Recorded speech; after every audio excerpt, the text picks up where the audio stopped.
We are really at a critical point in the information management industry with the maturation of artificial intelligence and automation. We know that our industry is going to shift. So I think by using foresight and before even putting pen to paper, writing down strategies and objectives, we actually spend the time to thoughtfully think about the change drivers in our space. My theory is that we will craft a new vision for this organization that prepares us for today, but also tomorrow.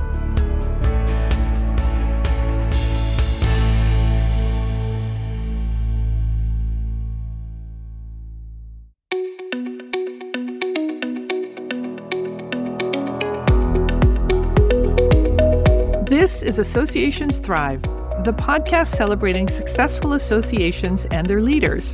I'm your host, Joanna Pineda, CEO and Chief Troublemaker at Matrix Group International. Listen in as top association executives tell all, revealing the creative and innovative ways they're increasing membership, generating revenue, nurturing engagement, and reimagining their organizations. By the way, if you've launched a new initiative, created new member services, or updated your governance structure and are seeing great results, I want to hear your story, and so do my listeners. I'd love to have you as a guest. Go to podcast.matrixgroup.net and apply to be on Associations Thrive. Now let's dive into this week's show. Today, I'm speaking with Tori Miller Liu, President and CEO of the Association for Intelligent Information Management, or AIIM. Hey, Tori, welcome to the show. Thank you for having me. I'm happy to be here. So, Tori, tell us about AIIM. Sure. AIIM is actually an 80-year-old organization. We're celebrating our 80th anniversary this year. Amazing. We were founded in 1943 as a microfiche association. So we have actually been through several transformations to get all the way from microfiche to intelligent information management. So today we are the world's leading association dedicated to information management industry and its practice. And we help organizations improve their performance by transforming the way that they manage their information. And just to clarify, when I say information, I'm talking about both data and content. And so at large enterprises, and really any enterprise, you need to have some governance and understanding of how do we collect and store and manage and take care of security and privacy and accessibility around information. It's the stuff that enables people to do their jobs successfully day in and day out. And there are, for many organizations, legal and ethical requirements around how they manage their information. We have members in government, in law firms, in healthcare, and in nonprofits. So it runs the gamut, but the common denominator is everyone cares about how we're using our information as both an asset and as a requirement to be good stewards. Right. So it sounds like your members really worry about data, content, but they're also worrying about privacy, security, and probably becoming data-driven. Very much so. I mean, I think they were data-driven before data-driven was a buzzword. So they've always been focused on not just the data, but content. And so content, we would define that as unstructured data. So it's what you might find in a contract, for instance, or an engineering blueprint. It's information that is still incredibly important to these organizations, but it may not be as easily mined as structured data that you would find in a database. So what positions in an organization become members of AIIM? So record managers, for sure. Those are people who are absolutely dedicated to managing key important records for organizations. But we also have CIOs in membership, IT professionals, data governance professionals, information governance professionals. It's kind of funny how I actually think that the semantics are becoming less and less important because they're becoming interchangeable. I mean, you might have an information governance administrator at one organization who's doing very similar work to what an information manager is doing or what a records manager is doing. So I would look past the title and actually look at the core responsibilities to see how they might fit within our organization and whether or not they would derive value from being a member. I was actually looking at the different benefits, and we'll talk about that in a second. And I thought, wow, I've got several positions at Matrix that would benefit from membership. So I have a director of software engineering, and he's not necessarily working with the data as part of his job, but he's working with the data as a result of his job, if that makes sense, because he's kind of in charge of development. Yeah. And we have to worry about like, how do we store the data? How do we make it accessible? And how do we protect the data? So he's a perfect candidate, right? I would say so. Yeah. Okay. And that's actually, in my past career, I was a CIO and I knew about AIIM before even being approached about this particular position. And I was interested for the exact same reason. No, information management was not the core of my responsibility, but we were trying to get better at data privacy and data governance. And doing a Google search, AIM popped up. We had a wealth of resources about how you leverage information and how you should take care of it. I have a funny story for you. So when I was I was maybe a sophomore or a junior in college, my summer job was to take boxes and boxes of materials from a mining company, prep the documents, and microfiche them. I spent the entire summer listening to my Walkman microfiching, and it paid pretty well, but I was in this tiny windowless room. And so the question is like, what the heck happened to all that microfiche, and did that end up getting converted? So your people would know. Well, I have a funny story for you. When people ask me like, what was your first job, or actually what was your least favorite job? My answer is always, I guess it wasn't technically my first paying job, but my least favorite job was transcribing surveys. So I worked for this company over the summer that interviewed people for their clients. And then my job was to use a transcription machine, which I don't know if any of the listeners remember what that is, but I had to use a transcription machine and actually type it up. And so I'm so relieved that now there are AI empowered transcription services like we have on Zoom, that you don't have to do that anymore, because that was just a miserable 8 hours every day. Wow. Yeah. Hey, before we get into the things that AIIM is doing, let's talk about your journey to becoming president and CEO. So this is your first CEO assignment. It is. Yep. Congratulations. Thank you very much. I was very happily on the CIO path. I was lucky enough to be the chief information officer at the American Speech Language Hearing Association, head of technology for the Global Cold Chain Alliance for many years. I worked with Association Analytics. And I really feel very passionate about the technology community in the association space. So I was very happily chugging along my way when I was approached about this position. And it just truthfully was a really great fit, because it is a tech-focused organization that's really striving to reinvent itself and innovate and provide value to this incredibly vital space. So it just felt like the right fit. And frankly, the people are just awesome. They have such a love for what they do. They're generous. They're absolute techies. So it kind of felt like coming home in a lot of ways. Nice. I'm very fortunate to have a really great board of directors and executive committees that are mentoring me and helping me understand the industry and welcoming me to the industry as well. Tori, you took over a couple months ago. What's it like to be CEO in your first 90 days? What are you working on? What are you focusing on? And how do you get to know the staff and the organization? I'm a huge fan of Cynthia Mills. She's my coach, and she describes it as a fire hose. And I think that's probably a pretty apt analogy. You're learning so much about the organization. There's going to be fires from day one that you have to figure out whether or not it's a priority, whether or not you can wait on it. How does everything fit in this larger puzzle?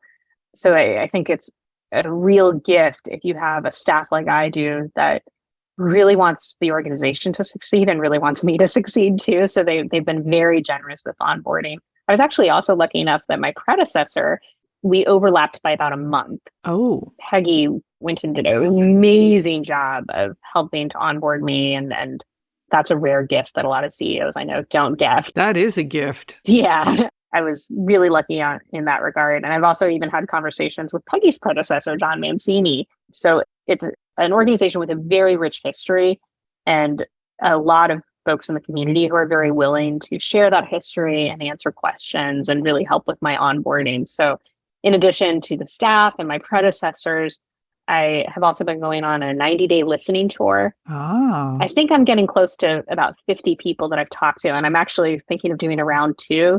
And what does that look like? What does that mean to do a listening tour? Are you going around the country or are you doing Zooms? We're doing Zooms. AIM has actually been all remote since before the pandemic. So we're very comfortable, our members and our staff, with remote gatherings and exchanges. So it's literally been me setting up time with board members, people who I would say maybe aren't huge fans of AIM, non-members, new members, going around. And the questions I've been asking are, how do you explain information management to someone just out of undergraduate? Ah. Because I think that's very telling about how people think about the industry. How do you explain it to a layperson, right? So what do you see as the value of AIM? What does AIM do well? What could we improve upon? Where do you think the industry is going to be 3 to 5 years from now? And what are the biggest risks and threats to AIM and its future? And, throw in a couple other questions there. But those questions I have found to be really great at pulling out some key insights, both historical insights, but getting people to think about the future and explain where they see AIM fitting in their future. And I mean, I know you're very familiar being in web development and design with jobs to be done. I'm really interested in what is the job to be done when members or non-members look towards AIM. Your software engineer is a great example. What is the job to be done? What question do they need answered? And that should be directing our content, our value proposition, and our delivery. And so you're having these conversations, you're probably pulling out some key threads, and then who do you report this data to and what do you start to do with it? Oh, it's so funny that you asked that, because probably like 20 conversations in, I was thinking to myself, it's stupid to just keep this all to myself. But this is great. Yeah. I've basically done a focus group. So I've been leaning on the fact that I'm still new enough that I feel like I can approach this exercise fairly objectively. I heard at ASAE great ideas years ago that after 90 days, an employee is mostly indoctrinated and they've probably been taught the biases of the organization. So I'm leaning into my newness to basically act like a consultant for AIM for a short period of time. So my thought is I will take this listening tour qualitative data and put it into an executive summary to share with staff, to share with our board of directors, and to share with our members in the space. Amazing. About AIM. And then it's actually going to help build out a current state assessment that I want us to do for our strategic planning effort anyway. So instead of having a strategic planning consultant come in and have to do member surveys and do all these conversations, it occurred to me, I am doing that. 2 birds, 1 stone. I needed to do this listening tour anyway as part of my onboarding and part of the way that I want to approach building relationships in the community. Why not use it for strategic planning and also to help our members and our leadership understand where we stand in the space and understand how our members and non-members perceive us? Tori, when I do branding and identity workshops for clients, I ask a lot of those questions. But one of my favorite questions is, how do you describe what you do or your organization to your mom, to your neighbor at a barbecue, to a lawmaker, to an 11th grader, and to a 5th grader? Oh, that's great. There's a YouTube series that does that. Oh, they do? Like, how do you describe complex issues to different levels? Oh. I love that idea. You'll have to share it with me, but often this is how I explain it to a 5th grader. Like, we were working with one organization, they had a database of the different government RFPs. And they said, well, this is how we explain it to a 5th grader. We tell them that we help government get the best work done at the best price. And I was like, that is just a brilliant explanation of what you do. And but when you're explaining it to a lawmaker, it's all complicated and stuff. So anyway, that's what I do. And often we just get amazing results. That's amazing. I'm writing that down as an idea. I love that. One time we were doing work for the American Society of Naval Engineers, and the executive director said, our members make the world's waterways safe for commerce and travel. And we were like, oh my God, I got goosebumps. It was just really amazing. It was a succinct way of explaining it, but in an aspirational way. So that's kind of the stuff that you hope you get at some point out of these conversations. It's sort of the outcome of the 5 why exercise. Right.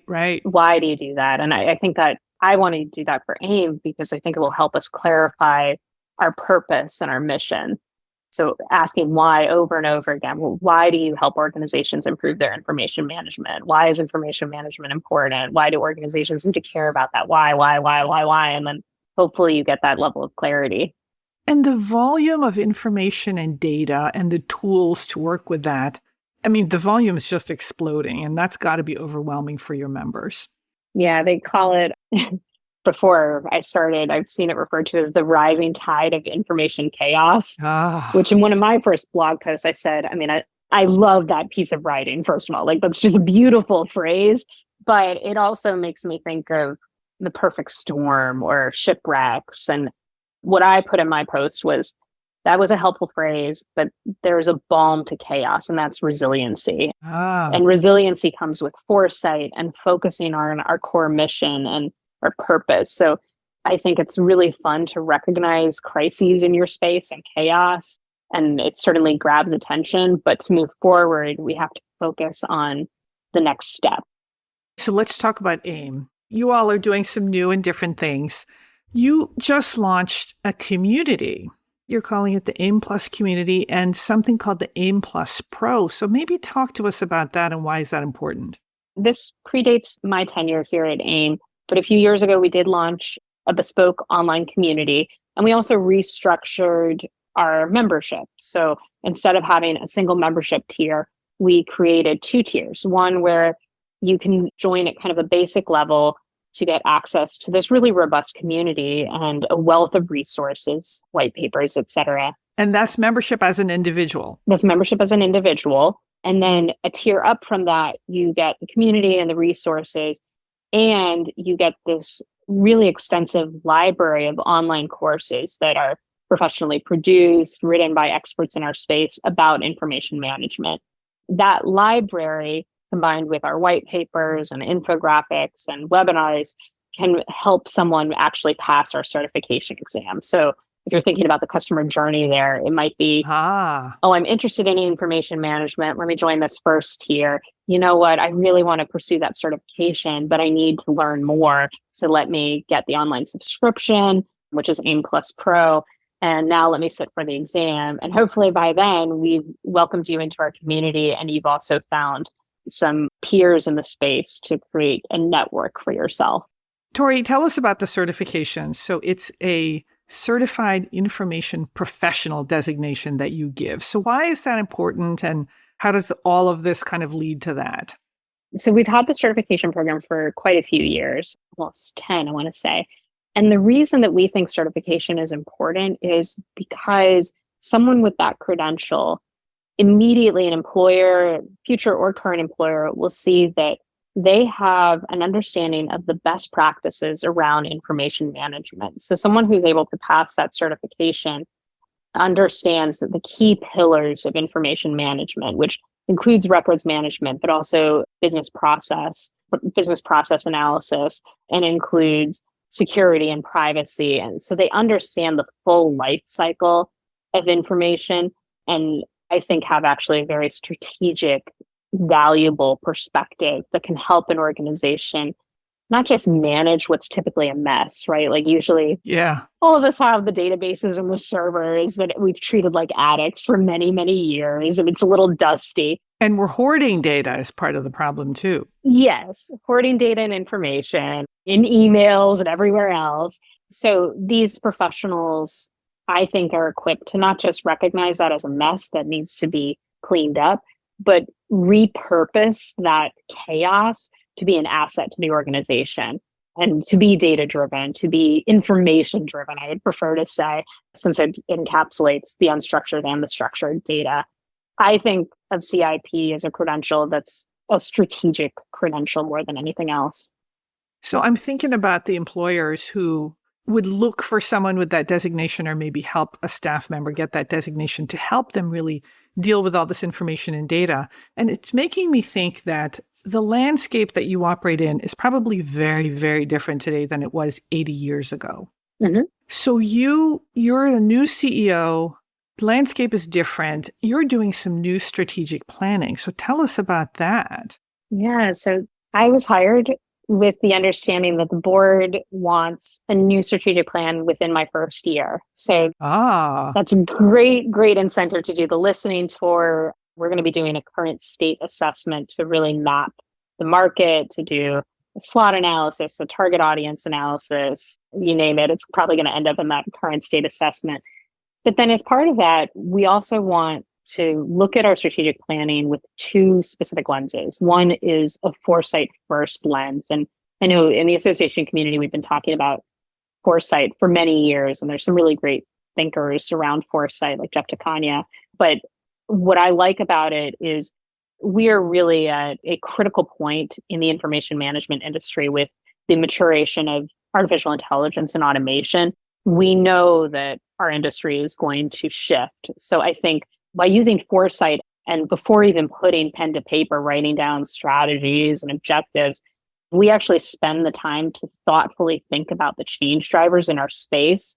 My theory is that we will craft a new vision for this organization that prepares us for today, but also tomorrow. I want to be the association for tomorrow, not the association for today. I want to have a sustainable business model so that 80 years from now, we'll be celebrating our 160th anniversary, So that's really key for me. The other really key thing is a people first lens. I want us to be an association for members by members. And very honestly, we've probably gotten away from that in the past few years, focusing on other priorities. I'd like to shift that focus back to raising our members up as thought leaders and subject matter experts in the space, to giving more recognition to the folks who pass our certification exam, more recognition to our really wonderful, valuable volunteers, and just generally making sure that for any program or idea that we have, we're always either looking at the data or even better, talking to the members directly.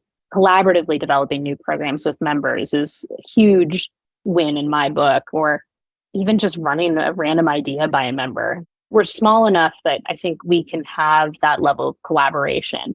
There are a lot of associations that complain about being perceived as the ivory tower or cut off. And I don't want us to be that. I don't want people to view us as the wizard behind the curtain or the ivory tower, whatever analogy you want to throw at it.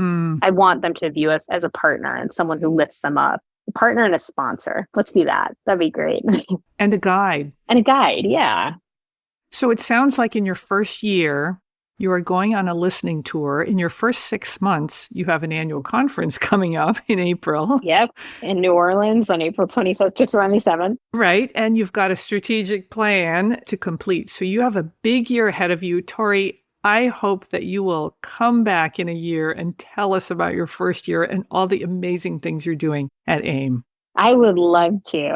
I'm sure this journey will have bumps and successes. And I hope that my journey can benefit others. Folks can learn from it just like I learned from other folks' journeys. Thanks so much. Thank you.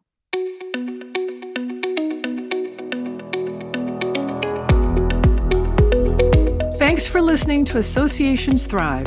We're so glad to have you here. You know, my personal mission and the mission of my company, Matrix Group International, is to help associations and nonprofits increase membership, generate revenue, and thrive in the digital space.